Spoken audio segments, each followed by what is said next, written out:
저는 45 여자입니다. 결혼을 한 지는 1년이 조금 넘었고요.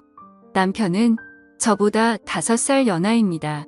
제 친구의 지인 소개로 해서 우연히 만나게 되었고 2년 정도 연애를 하다가 결혼을 하게 되었어요.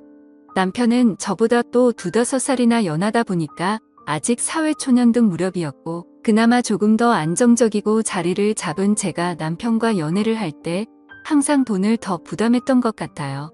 뭐 그래도 아깝거나 그러지는 않았어요. 그만큼 남편을 사랑했으니까요. 남편은 저보다 나이가 어렸지만 일찍 어려서 아버님이 돌아가셨어서 철이 빨리 들었다고 할 만큼 무척이나 성숙하고 마음씨가 넓은 남자였죠. 그렇기에 저보다 돈을 좀 못 벌고 있어도 그동안 만났던 남자들보다 훨씬 사랑하는 마음이 컸고 그래서 결국 결혼을 하게 됐답니다. 결혼을 할 때도 남편 쪽에서 시어머니는 저를 반대하실 일도 없었고 너무나 쉽게 허락을 받았지만 저희 집 부모님은 저희 남편을 상당히 못마땅해 하셨습니다.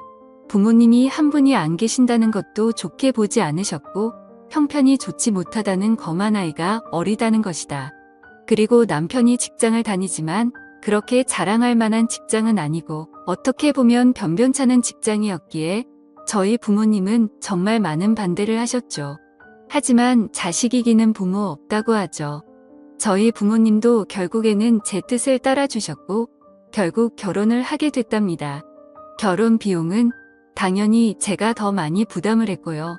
저희 집 형편도 그렇게 넉넉한 건 아니지만 남편보다는 확실히 조금 더 여유가 있는 상황이었고 저 또한 그동안 일을 하면서 허슨 곳에 돈을 쓰지 않고 차곡차곡 돈을 모았기에 제 또래 사람들보다는 모아둔 돈이 있었거든요. 그래서 대출을 좀 껴서 저희 쪽에서 거의 다 내고 집은 제 명의로 해서 결혼을 했답니다. 이건 남편과 저와의 기본적인 설명이고요. 이제 제 여동생 이야기를 꺼내야 될 것 같네요. 저는 형제가 여동생 하나 있어요. 여동생은 저랑 인기 차이가 나죠. 저랑은 완전히 정반대의 스타일이랍니다. 여자들끼리 흔히 여우라는 표현을 많이 쓰잖아요. 딱 저희 동생이 그런 스타일이에요. 질투심도 엄청 많고 어렸을 때부터 부모님 사랑을 되찾이하고 싶어서 저에게 피해를 주면서까지 몹쓸 행동도 참 많이 하는 아이죠. 그에 비해 저는 여우보다는 공이 같은 스타일이라 동생이 그런 행동을 해도 알면서도 그냥 당해줬던 것들이 정말 많고 그냥 그런 모습도 귀여워 보였답니다. 그리고 나이가 먹으며 바뀔 거라 생각했죠. 하지만 여동생은 나이가 먹을수록 더 철이 없어졌고 자기 멋대로 했어요. 어렸을 때부터 남자친구를 사귀기 시작해서 툭하면 거짓말치고 집에 들어오지 않는 게 일상다방사였고 그래서 부모님 속도 많이 썩이고 대학에 가서는 남자를 잘못 만나서 애들 가진 저까지 있습니다. 그때 저희 집은 정말 난리가 났었죠. 고작 20살 애가 그것도 자기랑 동갑내기인 남자랑 사고로 애를 만들어 왔으니까요. 부모님은 기가 찼고 그럼에도 저의 여동생은 조금을 미안한 기색도 없이 오히려 당당하게 그냥 지금 결혼하면 되지 않냐며 자기 인생이라며 오히려 부모님께 되들었었죠. 전 그때도 동생을 데리고 나가서 조용히 이야기를 하면서 이 아이의 말도 되지 않는 이야기를 최대한 들어주면서 달래주고 결국에 아이를 포기하겠지요. 그리고 이 아이 남자친구도 제가 만나서 다시는 저희 동생을 만나지 않겠다는 확기까지 들었답니다. 저 또한 정말 너무나 허강하고 동생한테 실망했지만 저희 부모님까지 동생한테 빈을 돌린 바다는 저라도 동생의 이야기를 들어주고 최대한 이 아이의 편이 되어줘야 한다고 생각했어요. 그렇지 않으면 정말 막무가내로 살 아이였으니까요. 여튼 그런 큰 사건도 겪었지만 그때 잠시 조금 철이 들었다는 착각만 들었을 뿐 동생은 계속해서 철없이 막무가내로 생활했어요.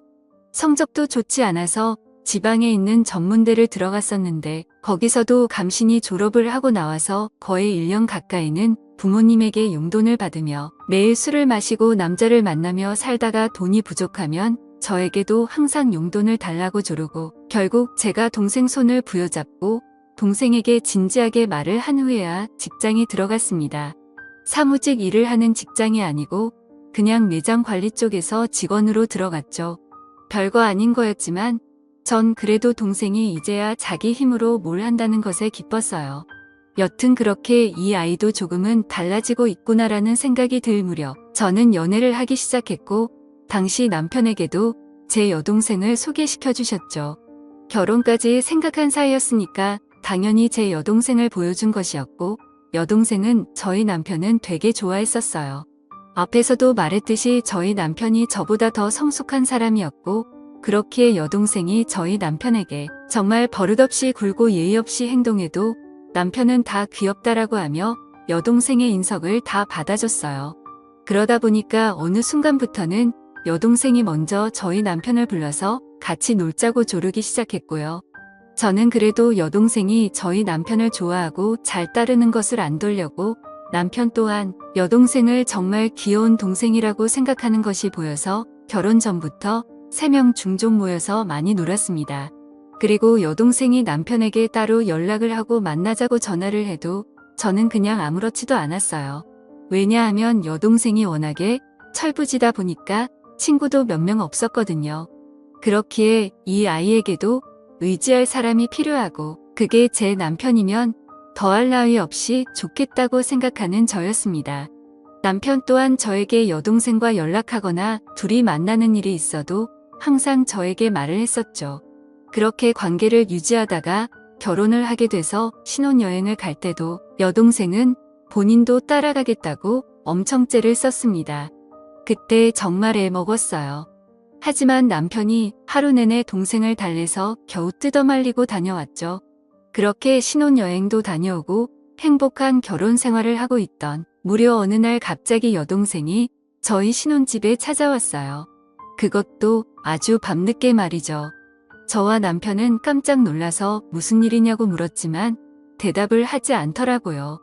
그래서 바로 저희 부모님께 전화를 걸었더니 여동생이 너무 잦은 예방을 해서 뭐라 한마디 했더니 집을 나가버렸다고 하더라고요. 저는 여동생에게 어서 집으로 들어가서 부모님께 죄송하다 말씀드리라고 했지만 저희 남편은 저와는 정반대로 동생을 가득히 대접하며 달래줬어요. 동생은 결국 그날 집에 안 들어갔고 저희 집에서 생활을 하기 시작했답니다. 집에 돌아가도 자기를 또 뛰쳐나올 거라고 차라리 여기서 살고 싶다며 몇 날 외출일을 써서 저는 끝까지 반대했지만 결국 남편이 허락을 하고 동생은 저희 집에서 생활을 하게 됐죠. 저희 부모님과 저희 집은 꽤 거리가 있었고 그렇다 보니 당연히 여동생은 원래 일하던 곳을 그만두고 저희 집 근처 카페에서 오후에 잠깐 알바로 하는 일을 하며 툭하면 저희 남편에게 연락을 해서 어디 놀러가고 싶다며 빼를 썼어요. 그리고 저와 남편이 퇴근을 하고 들어와서 3명 집에 있을 때도 동생은 항상 남편 옆에 붙어 있고 저는 집안일을 하거나 떨어져 있었어요. 더 정확히 이야기하면 여동생이 저를 제투하듯이 남편에게 먼저 가서 아연에 떨고 항상 남편을 졸졸 쫓아다녔죠. 이런 여동생의 모습에 화가 나기도 해서 남편에게 가끔씩 투정을 부린 적도 있지만 남편은 제 여동생이 어렸을 때 그런 큰일도 겪었다는 걸 안타깝게 생각한다면서 저의 투정보다는 항상 여동생을 더 먼저 신경 쓰기 시작했죠. 그리고 저도 여동생을 견제한다는 게 뭔가 말이 안 되고 제 스스로 웃기기도 해서 그냥 신경을 쓰지 않으려고 노력했답니다. 그러던 중에 제가 잠깐 3박 4일로 출장을 가야 될 일이 생겼어요. 그런데 뭔가 단둘이 집에 남겨두기에는 조금 그랬기에 여동생에게 그냥 이제 집에 돌아가라고 이야기를 했지만 당연히 제 말을 듣지는 않았고 남편도 그 주에 이미 바빠서 집에 늦게 들어올 것 같으니까 저보고 그냥 안심하고 다녀오라는 말을 했죠. 저는 그래서 한편의 불안감을 남겨둔 채 출장을 가게 됐습니다. 출장을 가면서도 계속 남편과 연락을 하면서 갔고 거기서 일을 보는 도중에도 틈틈이 연락을 했어요. 그러다 거기 일정이 예정보다 하루 일찍 마치게 되었고 그냥 거기서 하루 쉬고 올 수 있었지만 저는 바로 그날 출발해서 집에는 새벽에 도착을 하게 되었죠.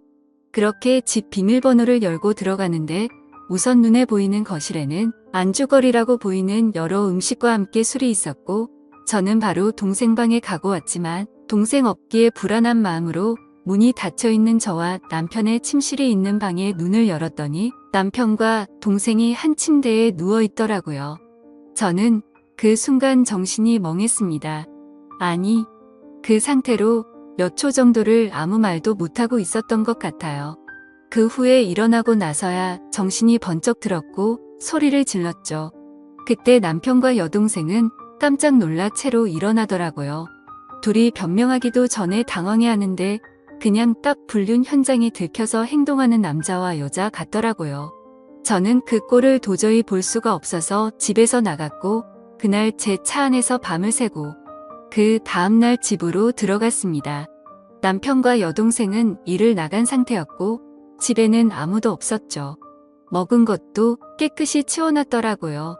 여동생과 남편에게는 계속해서 연락이 왔지만 그 연락은 무시하고 남편에겐 집 비밀번호 바꿔놨으니까 들어올 생각 말고 이용할 생각하고 있으라는 내용으로 카톡을 보내놓았고 동생에게 또 이 사실을 부모님께 다 말씀드릴 거니까 그 남자를 지지든 볶든 살림을 차리든 등 내 마음대로 하라고 카톡을 보내왔습니다.